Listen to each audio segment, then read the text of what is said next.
This is Soma here and welcome to build career channel. आज हम start करेंगे directing की पार्ट 2 को। तो चलिए स्टार्ट करते हैं आज की क्लास। इसमें हम देखेंगे कि डायरेक्टिंग के क्या क्या एलिमेंट्स होते हैं। सो डायरेक्टिंग के 4 एलिमेंट्स हैं।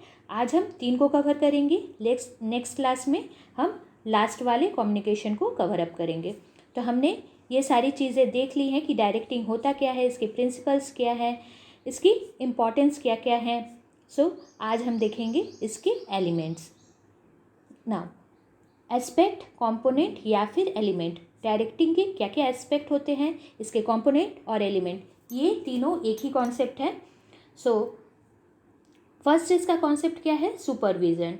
नेक्स्ट मोटिवेशन, थर्ड है कम्युनिकेशन और फोर्थ है लीडरशिप। ये चारों मिलकर हम क्या कहेंगे, ये है चारों डायरेक्टिंग के एलिमेंट्स। सबसे पहले सुपरविज़न। क्या है सुपरविज़न? सुपरविज़न का मतलब है कि अपने अंदर जो एम्प्लॉयज़ वर्क कर रहे हैं, एक ऑर्गेनाइजेशन में जो एम्प्लॉयज़ अपने काम को परफॉर्म कर रहे हैं, उनको गाइड करना, इंस्ट्रक्ट करना, मॉनिटर करना और साथ ही साथ उन्हें ऑब्जर्व करना, ये सारे काम सुपरविज़न के अंडर आते हैं। तो सुपरविज़न 2 वर्ड से मिलकर बना है, सुपर और विज़न। सुपर मतलब होता है ओवर एंड अबव, और विज़न का मतलब है देखना। सुपरविज़न का मतलब है उन वर्क्स को देखना जो कि एम्प्लॉय एक ऑर्गेनाइजेशन में परफॉर्म करते हैं। यहाँ पे सुपरवाइज़र का रोल क्या होता है? सुपरवाइज़र का यहाँ पे 2 रोल है। क्या क्या?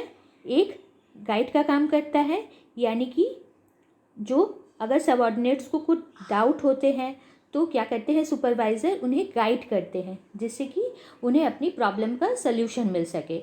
और नेक्स्ट वो मीडिएटर का काम करते हैं। मीडिएटर मतलब ब्रिज का काम करते हैं। मतलब वो सुपरवाइज़र जो होते हैं, वो जो सुप्रीम लेवल पर जो मैनेजमेंट होती है और सबऑर्डिनेट्स, इन दोनों के बीच कम्युनिकेशन को बढ़ावा देती है। जैसे प्लान्स, पॉलिसीज़ और बिजनेस की क्या क्या स्ट्रैटेजीज़ होंगी, डिसीजन कैसे लिए जाएंगे, तो ये सारी जो चीज़ें हैं, ये एक लिंकिंग पिन की तरह काम करता है। ये लिंक प्रोवाइड करता है दोनों के बीच। सुपरवाइज़र का फर्स्ट रोल क्या है? डिसिप्लिन मेंटेन करना। एक ऑर्गेनाइजेशन में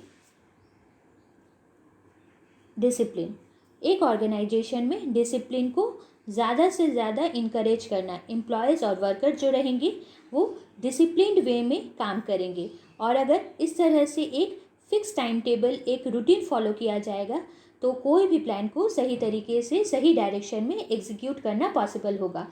ईजिली उसे क्या किया जाएगा, वो राइट डायरेक्शन में वर्क करेगा और सारे प्लान सही वर्क करेंगे। नेक्स्ट है हमारा मोटिवेशन।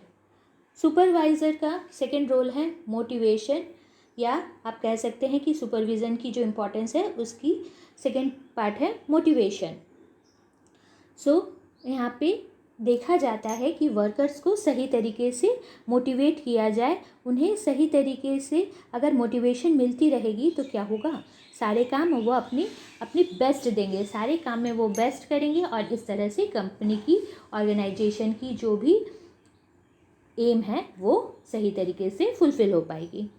नेक्स्ट है बेटर कम्युनिकेशन। जैसे कि आपको पहले ही पता है कि जो सुपरवाइज़र है वो दोनों के बीच ब्रिज का काम करता है। किन दोनों के बीच? एक मैनेजमेंट और सेकंड है सबऑर्डिनेट्स या फिर एम्प्लॉयज़। इन दोनों के बीच क्या करता है, ये एक ब्रिज प्रोवाइड करता है, यानी कम्युनिकेशन इसके थ्रू होती है। तो अगर सही तरीके से सबऑर्डिनेट्स को इंस्ट्रक्शन मिलती रहेगी तो क्या होगा, कोई भी कैओस नहीं होगा और सारे ऑर्डर्स को सारे मेंबर सही तरीके से फॉलो अप करेंगे। और सबऑर्डिनेट्स की भी जो भी प्रॉब्लम्स होंगे, अगर उन्हें कुछ भी कंप्लेंट होगी तो वो भी सही तरीके से मैनेजमेंट के पास पहुंच जाएगी। नेक्स्ट है इंस्ट्रक्शन। सुपरवाइज़र का तो रोल ही है इंस्ट्रक्शन प्रोवाइड करना। हर एक एम्प्लॉय को वो क्या करेगी, इंस्ट्रक्शन प्रोवाइड करेगी, जो कि मैनेजमेंट, टॉप लेवल मैनेजमेंट उन्हें कहने को करती है। नेक्स्ट है बेस्ट यूटिलाइजेशन ऑफ रिसोर्सेज। सही तरीके से इंस्ट्रक्शन प्रोवाइड की जाएगी, मोटिवेशन मिलेगा सही तरीके से, तो इससे क्या होगा, जो रिसोर्सेज हैं, चाहे वो ह्यूमन रिसोर्सेज हो या फिर फाइनेंशियल रिसोर्सेज, जो भी रहें, इनकी बेस्ट यूटिलाइजेशन होगी, बेस्ट पॉसिबल मैनर में से यूज़ किया जाएगा, और साथ ही वेस्टेज भी होगी वो मिनिमम होगी। और इन सारे चीज़ों को मिलाकर क्या होगा, इन सारे चीज़ों को मिलाकर कंपनी में एक यूनिटी आएगी, ग्रुप यूनिटी आएगी कंपनी में, और ये भी एक इम्पॉर्टेंट फंक्शन है सुपरविज़न का। नेक्स्ट चलिए हम देखते हैं कि मोटिवेशन। हमने सुपरविज़न को कंप्लीट कर लिया, जो कि एक एस्पेक्ट था। प्रोसेस ऑफ मोटिवेशन, तो सबसे पहले एक अनसेटिस्फाइड नीड होना ज़रूरी है। हमारे पास अगर सारी चीज़ें फुलफ़िल हो जाएंगी, हमारी सारी इच्छाएं, मनोकामनाएं अगर पूरी हो जाएंगी, तो क्या होगा, हम चुपचाप बैठ जाएंगे, हमें कुछ करने का मन ही नहीं करेगा, क्योंकि हमें तो पहले ही सब कुछ मिल चुका है। तो इसीलिए मोटिवेशन क्या है, मोटिवेशन वहीं से स्टार्ट होता है जहाँ से हमारी नीड जो है, हमारी ज़रूरत अनसेटिस्फाइड रहती है। तो चाहत जो मनुष्य की रहती है, ह्यूमन बीइंग की, वो अनसेटिस्फाइड होनी चाहिए। उससे क्या होगा, अगर आपके पास कुछ आपको ख़रीदना है, मान लो आपको कोई ड्रेस ख़रीदनी है और आपके पास उतनी पैसे नहीं हैं, तो आपको इससे क्या होगा, वो ड्रेस ख़रीदना है और आपके पास पैसे भी नहीं हैं, तो आपको इससे टेंशन क्रिएट होगा। उसको आप अपनी अनसेटिस्फाइड नीड को फुलफ़िल करने के लिए आप में एक टेंशन क्रिएट होगा। इससे क्या होगा, आपकी ड्राइव इन्हेंस होगी। ड्राइव मतलब आपको ऐसा कुछ करना होगा जिससे कि आपको मनी रिसीव हो, वर्क करे आप कुछ, और उससे आपको वो मनी रिसीव हो और आप उससे जाकर अपनी नीड को फुलफ़िल कर पाए। तो इसके लिए आप क्या करेंगे, अपने लिए अल्टरनेटिव खोजेंगे कि कौन कौन से हमारे पास रास्ते हैं जिनके थ्रू हम कुछ अर्निंग करें, और अर्निंग के थ्रू हमें वो कैश मिले और हम उस ड्रेस को परचेज कर सकें। इसके लिए आप नेक्स्ट क्या करेंगे स्टेप, सर्च बिहेवियर, सर्चिंग करेंगे। किस चीज़ की सर्चिंग करेंगे, कि आपके लिए कौन सा ऑप्शन, कौन सा माध्यम सही होगा। क्या आप पापा से पैसे मांगोगे या आप वर्क करोगे, कौन सी रास्ते, कौन सी चीज़ें आपके लिए बेहतर होंगी, ये ऑप्शन को आप चूज़ करना पसंद करोगे। उसके बाद आप इस तरह से सही ऑप्शन को चूज़ करोगे। मान लीजिए आपने माना कि हमारे लिए कुछ काम करना बेहतर है, हम कुछ काम करेंगे और उससे हम अपनी ड्रेस को खरीदेंगे, तो ये हमारी सेटिस्फाइड नीड क्या होगा, आप उस काम को धीरे धीरे करने के बाद क्या होंगे, आप अपनी नीड को सेटिस्फाई कर पाएंगे। नीड सेटिस्फाइड, जैसे ही आपने उस कपड़े को परचेज़ कर लिया, उस ड्रेस को परचेज़ कर लिया, आपकी क्या होगी, टेंशन जो है वो धीरे धीरे कम हो जाएगी। आपने उस चीज़ को पा लिया है, अब आपको कोई टेंशन नहीं है, कोई उसे और परचेज़ नहीं करेगा। तो ये हमारी एग्जाम्पल हो गई प्रोसेस ऑफ मोटिवेशन की। तो चलिए अब हम मोटिवेशन को देखते हैं, जो कि सेकेंड एस्पेक्ट है हमारा। मोटिवेशन का क्या मतलब है, एक एम्प्लॉय को सही तरीके से स्टिमुलेट करना, उन्हें इंस्पायर करना और एक काम को परफॉर्म करने के लिए उन्हें इंड्यूस करना, जिससे कि वो अपनी बेस्ट कैपेसिटी दे सके, वो अपनी बेस्ट दे सके। अगर एक एम्प्लॉय अच्छी तरह से मोटिवेट हो जाएगा तो क्या होगा, वो भी उस काम को अपने बेहतरीन ढंग से परफॉर्म करने की कोशिश करेगा। मोटिवेशन क्या है, ये एक साइकोलॉजिकल टर्म है, मतलब आप इसे फोर्स नहीं कर सकते हो, एम्प्लॉयज़ को आप फोर्स नहीं कर सकते हो। ये एक साइकोलॉजिकल टर्म है, इसका मतलब है कि वो अंदर से आती है, वो ऑटोमेटिकली एम्प्लॉयज़ के अंदर से आनी चाहिए, उनकी विलिंगनेस को ये शो करती है। यहाँ पर हमारी कुछ फीचर्स भी हैं, मोटिवेशन की कुछ फीचर्स हैं, या फिर आप नेचर भी कह सकते हैं। तो ये एक साइकोलॉजिकल मैटर है, मतलब ये एक इंटरनल फीलिंग है। जैसे कि इंटरनल फीलिंग, जैसे हम कह सकते हैं कि कुछ हमारी नीड होनी चाहिए, कुछ डिज़ायर होनी चाहिए, कुछ इन्फ्लुएंस करना चाहिए ह्यूमन बिहेवियर को। अगर इन्फ्लुएंस होगा तभी कुछ काम को करने के लिए उन्हें मोटिवेशन मिलती रहेगी। अगर हमें कुछ चीज़ की चाहत होगी, जैसे कि अगर फाइनेंशियल बेनिफिट अगर मिलती रहेगी, हमें कुछ कैश रिसीव होगा एक वर्क को करने पर, तो ये हमारी क्या हो गई, मोटिवेशन हो गई। या हमें एग्ज़ाम में अच्छे नंबर लाने हैं, तो ये हमारी क्या है, डिज़ायर है, तो ये हमारी क्या हो गई, वन टाइप ऑफ मोटिवेशन हो गई। और ये हमारी अंदर से फीलिंग आनी चाहिए, अंदर से गट्स होनी चाहिए। मोटिवेशन क्या प्रोवाइड करता है? गोल ओरिएंटेड बिहेवियर बनाता है। मतलब जो एम है हमारी वो इसके थ्रू फुलफिल हो सकती है। इसके लिए मोटिवेटेड पर्सन को कोई भी सुपरविजन या डायरेक्शन की ज़रूरत नहीं होती। वो अंदर से इतना अच्छी तरह से मोटिवेट हो जाता है कि वो एक काम को सही तरीके से सही मैनर में करता है, वर्क करता है। और इसके लिए वो क्या करता है? इसके लिए वो कड़ी मेहनत करता है, अपनी इफ़िशियंसी लेवल को इंक्रीज़ करता है और इससे वो अपनी एम को फुलफ़िल कर सकता है। सो मोटिवेटर कभी भी आप ये मत सोचना सिर्फ पॉजिटिव होते हैं, कभी कभी ये नेगेटिव भी हो सकते हैं। मतलब जैसे आप मान लो कि कई बार क्या होता है कि बच्चे पढ़ाई कर रहे हैं और पढ़ाई करते करते उनका ध्यान किसी और तरफ चला जाता है, तो मम्मी क्या करती है? हमारी डांट लगाती हैं। तो ये भी एक तरह से हमारी मोटिवेशन होती है कि हमें डांट पड़ी और उसकी वजह से हमें अंदर से फीलिंग आई कि नहीं, हमें पढ़ना है, हमें उस काम को सही तरीके से करना है, हमें होमवर्क को कंप्लीट करना है। तो ये हमारी नेगेटिव मोटिवेशन है। तो इस तरह से अगर कंपनी के बारे में अगर हम सोचेंगे तो यहाँ पे पॉजिटिव मोटिवेटर्स हम किसे मान सकते हैं? पॉजिटिव मोटिवेटर्स मतलब जैसे कि अगर हमें प्रमोशन मिलता है, प्रमोशन, बोनस, ये हमारी क्या हो गई? पॉजिटिव मोटिवेटर्स हो गए। कुछ इंक्रीमेंट मिलता है या फिर कंपनी में कुछ हमें रिस्पेक्ट प्रोवाइड किया जाता है, कुछ रिकॉग्निशन प्रोवाइड की जाती है, तो ये हमारी पॉजिटिव मोटिवेटर्स। इससे क्या होता है? मैनेजमेंट हमें क्या करती है? एक एम्प्लॉयज़ को उन्हें पॉजिटिव मोटिवेशन के थ्रू कंपनी की जो इफ़िशियंसी लेवल को, वर्कर्स की इफ़िशियंसी लेवल को इंक्रीज़ करती है। और अगर इस तरह से भी परफॉर्म इंक्रीज़ नहीं होती पॉजिटिव मोटिवेटर्स के थ्रू, तो मैनेजर क्या करते हैं? नेगेटिव मोटिवेटर को यूज़ करते हैं। नेगेटिव मोटिवेटर्स क्या क्या हैं? जैसे कि हमारी वार्निंग, हमें वार्निंग प्रोवाइड की जाती है, एम्प्लॉयज़ को वार्निंग प्रोवाइड करती हैं। जैसे और क्या क्या होते हैं? हमें डिमोशन मिल सकता है, एम्प्लॉयज़ को डिमोशन मिल सकता है। नेक्स्ट है हमारी इंक्रीमेंट को स्टॉप किया जा सकता है। इस तरह से कभी कभी क्या होता है? नेगेटिव मोटिवेटर्स भी अच्छी तरह से वर्क करने में हेल्प करते हैं। नेक्स्ट है ये कॉम्प्लेक्स टास्क। इतना भी इजी नहीं है, समझना पड़ता है कि ह्यूमन की रिक्वायरमेंट क्या क्या है। सो इसके अकॉर्डिंग ही, बिहेवियर के अकॉर्डिंग, ह्यूमन बिहेवियर के अकॉर्डिंग ही मोटिवेशन वर्क में आता है और ह्यूमन नीड को भी देखना हमारे लिए ज़रूरी होता है।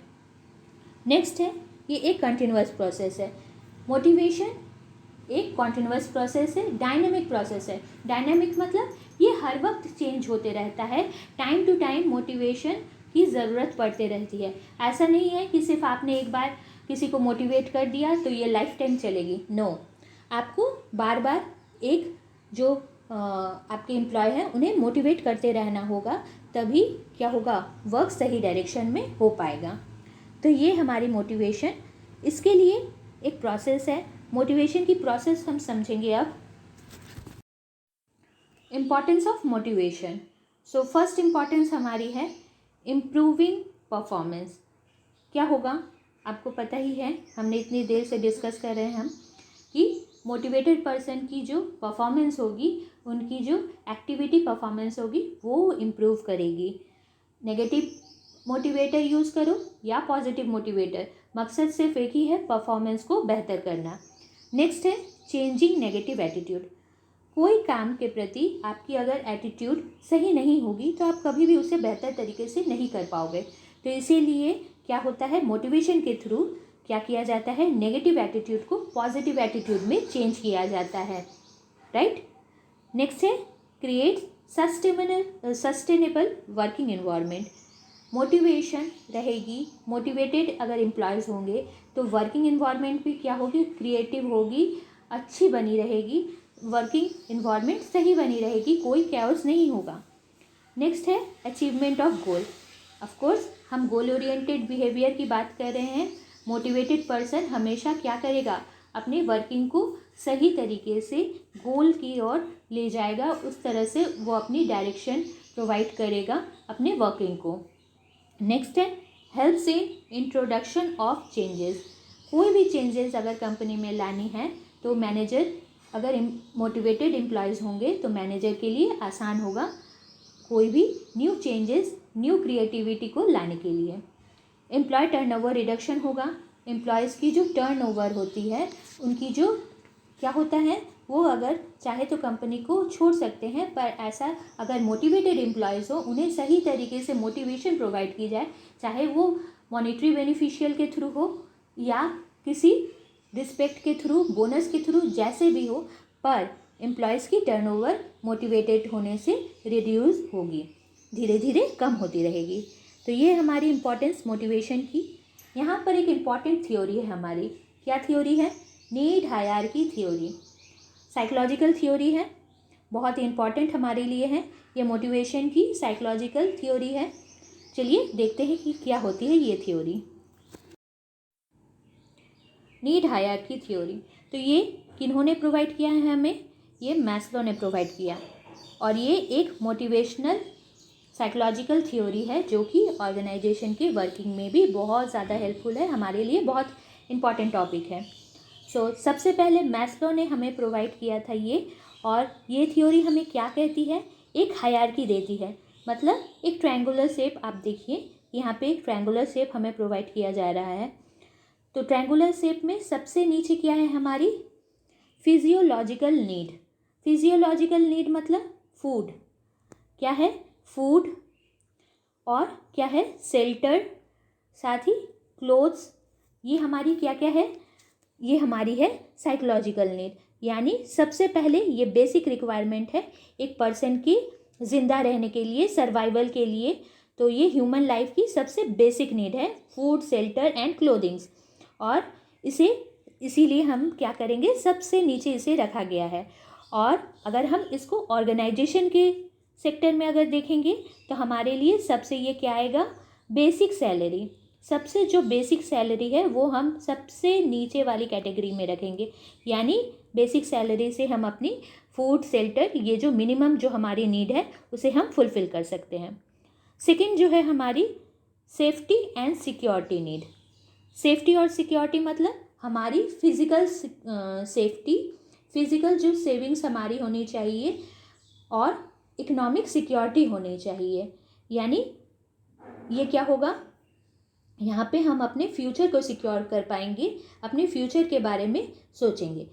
तो अगर ऑर्गेनाइजेशन के बारे में अगर हम लेंगे, बिजनेस को अगर देखेंगे, तो यहाँ पे हमारे लिए क्या होनी चाहिए? प्रोविडेंट फंड, पेंशन, ये सारी चीज़ें क्या होनी चाहिए? हमारी सेकेंड जो लेयर में आएगी। नेक्स्ट है सोशल नीड। थर्ड है हमारी सोशल नीड। सोशल नीड हमें क्या कह रही है? सोशल नीड हमें कह रही है, देखिए थर्ड में हमारी सोशल नीड। तो सोशल नीड हमें क्या कह रही है कि हम क्या चाहते हैं? एक कॉर्डिनल रिलेशनशिप। यहाँ पे अफेक्शन, फ्रेंडशिप, इन चीज़ों के बारे में हमें बताया गया है। तो यहाँ पे हम क्या करेंगे? एक इनफॉर्मल ऑर्गेनाइजेशन के बारे में सोचेंगे। थर्ड स्टेप क्या है? Informal organisation. मतलब पहले हम अपनी बेसिक सैलरी को अचीव कर पाएंगे, बेसिक सैलरी हमें मिल गई, उसके बाद नेक्स्ट हम क्या सोचेंगे? नेक्स्ट हम सोचेंगे अपनी करियर इन्हेंसमेंट के बारे में, पेंशन के बारे में, प्रोविडेंट फंड के बारे में। हमारी जब फ्यूचर सिक्योर हो जाएगी तब हम नेक्स्ट लेवल पे जाएंगे, थर्ड स्टेप पे जाएंगे। थर्ड स्टेप पे क्या जाएंगे? हमारी जो ऑर्गेनाइजेशन के बीच क्या होनी चाहिए? एक इनफॉर्मल रिलेशनशिप होनी चाहिए। हम एम्प्लॉयज़ के बीच एक कॉर्डिनल रिलेशनशिप होनी चाहिए। मैनेजमेंट के बीच एक कॉर्डिनल अच्छी रिलेशनशिप होनी चाहिए। नेक्स्ट है हमारी स्टीम नीड। स्टीम नीड मतलब एक गुड सोशल जो हमारी स्टेटस होनी चाहिए, हम उसे मेंटेन करने की कोशिश करेंगे। जब ये तीनों नीड फुलफिल हो जाएंगे तब हम नेक्स्ट लेवल पे जाएंगे। नेक्स्ट लेवल, इसे हम क्या कहते हैं? Steam need. तो यहाँ पे क्या होता है? प्रमोशन आ जाती है, स्पेशल स्टेटस किसी एम्प्लॉयज़ को मिलता है, जैसे कि वो बेस्ट एम्प्लॉय है। ओके, तो ये हमारी क्या हो गई? फोर्थ लेवल हो गई। Last but not the list, self actualisation list. ये देखिए टॉप मोस्ट पर है, यानी ये सबके लिए नहीं है, ये कुछ स्पेशल एम्प्लॉयज़ के लिए है, कुछ इम्पॉर्टेंट लोगों के लिए है जिनकी चाहत होती है कि वो अपनी इस नीड तक फुलफ़िल कर पाए। और यहाँ पे लास्ट लेवल होती है ये, जहाँ पे वो अचीवमेंट ऑफ गोल को, वो अपनी जो सोच बना कर चलते हैं उसे अचीव कर पाते हैं। तो ये होती है हमारी लास्ट सेल्फ एक्चुअलाइजेशन नीड। ये हमारी हो गई नीड हायरार्की थ्योरी, जो कि हमें मैस्लो ने प्रोवाइड की थी। नेक्स्ट चलिए अब हम देखेंगे, देखिए फर्स्ट लेवल पे बेसिक सैलरी आ गई, सेकंड पे हमारी पेंशन प्रोविडेंट फंड आ गए, थर्ड लेवल पे इनफॉर्मल ऑर्गेनाइजेशन यानी फ्रेंडली रिलेशनशिप हमने बना ली। अगर ये तीनों चाहते हमारी तीनों नीड्स फुलफिल हो जाएंगी।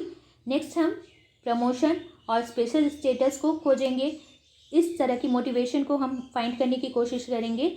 और last but not the least goal को अचीव करने की कोशिश करेंगे।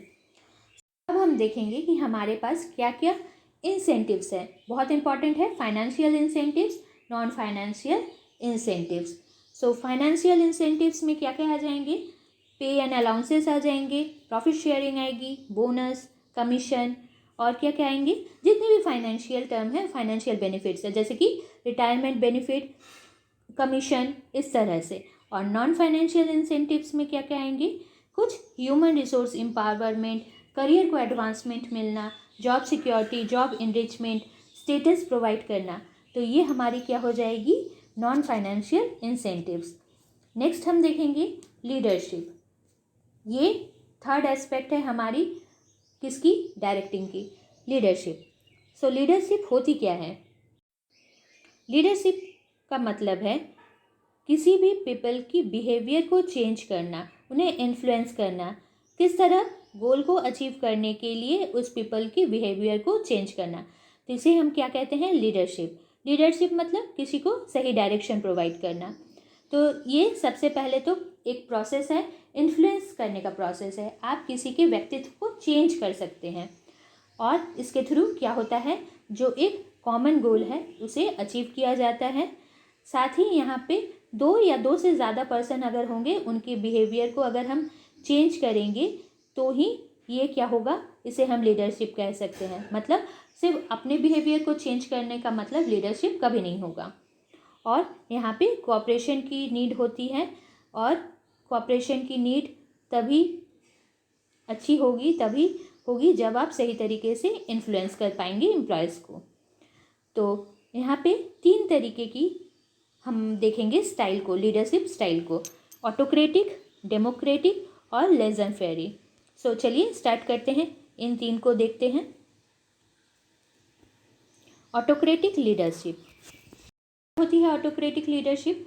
ऑटोक्रेटिक लीडरशिप में क्या होता है, जो लीडर होते हैं वो अपने सबऑर्डिनेट्स को कंप्लीटली कंट्रोल करते हैं। मतलब जैसा वो कहेंगे, जैसा एक लीडर कहेगा वैसा ही सबऑर्डिनेट को करना होगा। सारे डिसीजन कोई भी विदाउट एनी कंसल्टेशन, सबऑर्डिनेट्स की कंसल्टेशन के बिना ही लीडर डिसाइड करता है। और क्या करता है, कोई भी अथॉरिटी भी नहीं प्रोवाइड करता। मतलब जितनी लीडर ऑर्डर करेंगे उसी के हिसाब से एक्सपेक्ट किया जाएगा कि सबऑर्डिनेट्स कोई भी क्वेश्चन ना करे, उन्हें ब्लाइंडली उन्हें फॉलो करना होगा, अपने लीडर को ब्लाइंडली फॉलो करना होगा। इसके लिए सबऑर्डिनेट्स को क्या किया जाता है, पेनल्टी भी दे सकते हैं और रिवॉर्ड भी प्रोवाइड किया जाता है। तो ये सूटेबल कहाँ है, ये सूटेबल वहीं पर होती है जहाँ पर जो आपके सबऑर्डिनेट्स होंगे, एम्प्लॉयज़ अगर अनएजुकेटेड, अनस्किल्ड होंगे या उनमें अपनी एक्सपीरियंस की कमी होगी, नॉलेज की कमी होगी, तभी ये उनके लिए सही होगा। और क्या होगा, जो लीडर होंगे अगर डिसीजन मेकिंग के लिए उनकी डोमिनेंस की ज़रूरत अगर होगी, उस सिचुएशन में अगर ज़रूरत होगी, तो ये प्रोसेस सही होगा। तो इसे हम ऑथोरिटेटिव लीडरशिप भी कहते हैं, ऑथोरिटेटिव। तो देखिए यहाँ पे आपको समझ में आ रहा होगा कि यहाँ पे एक लीडर है और वो क्या कर रहा है, अपने सबऑर्डिनेट्स को ऑर्डर प्रोवाइड कर रहा है। बस उन्हें वो काम करना है जो कि एक लीडर कहता है। ओके, तो यहाँ पे जैसे कि मैंने आपको बताया, कुछ एडवांटेजेस हैं, कुछ डिसएडवांटेजेस हैं। सो एडवांटेजेस क्या है, यहाँ पे डिसीजन मेकिंग बहुत जल्दी होती है। क्यों, क्योंकि सिर्फ लीडर अपनी डिसीजन को लेता है, किसी से उन्हें कंसल्ट नहीं करना पड़ता, इसीलिए डिसीजन मेकिंग बहुत जल्दी होती है। और क्या होता है, ये इसमें क्या होता है, वर्किंग भी बहुत जल्दी होती है, काम में स्पीड बहुत ज़्यादा होता है। और ये लेस जो कॉम्पिटेंट सबऑर्डिनेट्स होते हैं, जिनमें एक्सपीरियंस अनस्किल्ड होते हैं, उनके लिए ये सही होता है, यानी कि ये लोअर लेवल के लिए सही होता है। सो डिसएडवांटेजेस क्या है, एक कंपनी में बहुत बार क्या होता है, जो सबऑर्डिनेट्स होते हैं वो फ्रस्ट्रेट हो जाते हैं, वो ब्लाइंडली किसी भी ऑर्डर को फॉलो नहीं कर सकते और उनकी मोरल भी क्या होती है, लो होती रहती है। उनमें क्या होता है, क्रिएटिविटी भी कम होती रहती है और सबऑर्डिनेट्स में कोई भी क्रिएटिविटी नहीं दिखाई देती, सो डेवलपमेंट भी कम होती है। सो नेक्स्ट चलिए हम देखते हैं डेमोक्रेटिक पार्टिसिपेटिव लीडरशिप। इस स्टाइल में क्या होता है कि जो लीडर होते हैं वो एम्प्लॉयज़ को पार्टिसिपेट करने का चांस देते हैं, वो उनसे कंसल्ट करते हैं, हर चीज़ में ओपिनियन लेते हैं और फिर जो मेजॉरिटी कहती है वही फॉलो किया जाता है। तो इसमें जो क्रिएटिविटी का चांस बहुत ज़्यादा रहता है, एम्प्लॉयज़ अपनी क्रिएटिविटी दिखा सकते हैं, वो अपनी थिंकिंग और एक्सप्रेशन को शो कर सकते हैं और उनके लिए वो अपनी सजेशन भी प्रोवाइड कर सकते हैं। तो ये कहाँ सही होता है, ये सही होता है जहाँ पे एम्प्लॉयज़ को अपने काम को करने के लिए एक सेटिस्फैक्शन की नीड होती है, जॉब सेटिस्फैक्शन चाहिए होता है, इंडिपेंडेंस चाहिए होता है, तो वहाँ पे ये बहुत ज़रूरी होता है। और लीडर अगर चाहे तो अपने डिसीजन मेकिंग में सबऑर्डिनेट्स की हेल्प ले सकते हैं। इसके एडवांटेजेस क्या क्या हैं, ये डिसीजन मेकिंग एबिलिटी में हेल्प करता है, साथ में ये कंपनी की जो एम्प्लॉयज़ हैं इनकी मोरल को भी बूस्ट करता है, उन्हें भी अच्छी लगती है ये बातें। डिसीजन की जो क्वालिटी है वो भी इम्प्रूव होती है, क्योंकि यहाँ पे बहुत सारे लोगों की सलाह मशवरा ली जाती है और अपने जो लीडर के अंडर जो फॉलोअर्स होते हैं, अपने जो एम्प्लॉयज़ होते हैं, वो भी अपनी क्रिएटिविटी एबिलिटी को शो कर सकते हैं। सो यहाँ पे डिसएडवांटेजेस क्या क्या है, डिसएडवांटेजेस टाइम कंज्यूमिंग, बहुत ज़्यादा टाइम लग जाता है क्योंकि यहाँ पे बहुत सारी कंसंट्रेशन प्रोसेस इन्वॉल्व होती है। साथ ही क्या होता है, जो लीडर क्या कर सकते हैं, वो चाहे तो अपनी रिस्पॉन्सिबिलिटी से पीछा छुड़ा सकते हैं और सबऑर्डिनेट पर अपने वर्क को पास कर सकते हैं। तो ये हमारी हो गई डेमोक्रेटिक और पार्टिसिपेटिव लेजन फेयरी लीडरशिप। ये क्या कहता है, ये style completely delegation of authority को शो करता है। डेलीगेशन ऑफ अथॉरिटी मतलब कंप्लीटली एम्प्लॉयज़ को उनको अथॉरिटी प्रोवाइड की जाती है, उन्हें ये रिस्पॉन्सिबिलिटी के साथ साथ अथॉरिटी भी दी जाती है कि वो अपने डिसीजन को खुद ले सकते हैं।